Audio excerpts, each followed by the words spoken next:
Hello everyone, एक MCQ है आप लोगों के लिए। Which of the following element of scientific management was given by Taylor? Well, father of scientific management F W. Taylor है। Time and motion study, functional foremanship, standardisation and all of this. अब ये जितने भी ऑप्शन हैं ये सारे correct हैं। Answer जो है वो होगा ऑल ऑफ दिस। अब मैं आपको थोड़ा सा एक्सप्लेन करती हूँ। एफ.डब्ल्यू. टेलर जो कि फादर ऑफ साइंटिफिक मैनेजमेंट हैं, उन्होंने बहुत सारे मेथड्स बताएं और उनके प्रिंसिपल भी रहे, और इसके अलावा उन्होंने टेक्निक्स भी बताया। और उनका कोशिश भी यही रहा था कि वर्क जो है बिल्कुल साइंटिफिक मेथड्स के जरिए कंप्लीट हो, और उनकी नज़र में वो one of the best way रहा।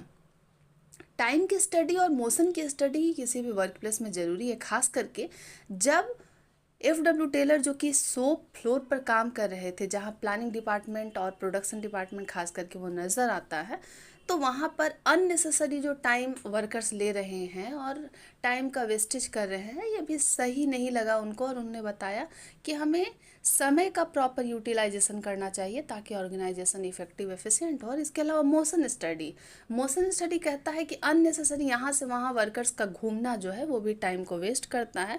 तो समय को बचाना जो है, और ख़ास करके इधर उधर अननेसेसरी जो मूवमेंट है, इससे भी वर्क हैम्पर हो रहा है, तो इसको ध्यान में रखने की ज़रूरत है।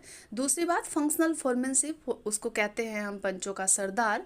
Well, F.W.. टेलर ये मानते थे कि हर सेक्शन का एक अपना सुपरवाइज़र होना चाहिए और वो उसकी निगरानी कर पाए। खास करके शॉप फ्लोर में प्रोडक्शन डिपार्टमेंट है, प्लानिंग डिपार्टमेंट है, और उसमें 8 फोरमैन का कंसेप्ट उन्होंने दिया कि सारे दोनों ही डिपार्टमेंट में 4 जो हैं वो बॉस रहेंगे, और वही बॉस जो है इमीडिएट है, उन्हीं को, उन पे ही सारी जिम्मेदारी रहेगी और उन्हीं को अपने अपने सेक्शंस को डील करना है।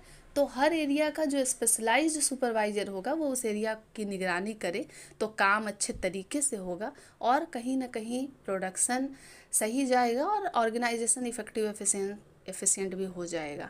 स्टैंडर्डाइजेशन का मतलब होता है कि एक सेट पैटर्न पर अगर काम हो रहा है तो ठीक है, लेकिन आप देखेंगे कि अगर एक ही काम को हम दूसरे तरीके से कर रहे हैं तो उसमें कॉस्ट अलग आ जाता है। तो एफ.डब्ल्यू. टेलर ऐसा बिलीव करते थे कि यूनिफॉर्म टूल होना चाहिए, एक सही मानक होना चाहिए, प्रॉपर स्टैंडर्ड होना चाहिए, ताकि कॉस्ट भी ज़्यादा नहीं आए और काम एक सेट पैटर्न पर हो, तभी प्रोडक्टिविटी बढ़ेगी। नहीं तो अलग अलग तरीके से बार बार अगर एक ही काम को हम करते हैं तो फिर कॉस्ट बढ़ जाएगा। चलिए, ये शॉर्ट सीरीज़ है, लेकिन अगर आप चाहेंगे तो मैं एक लॉन्ग वीडियो में भी इसको बहुत अच्छे तरीके से डिफाइन करूँगी।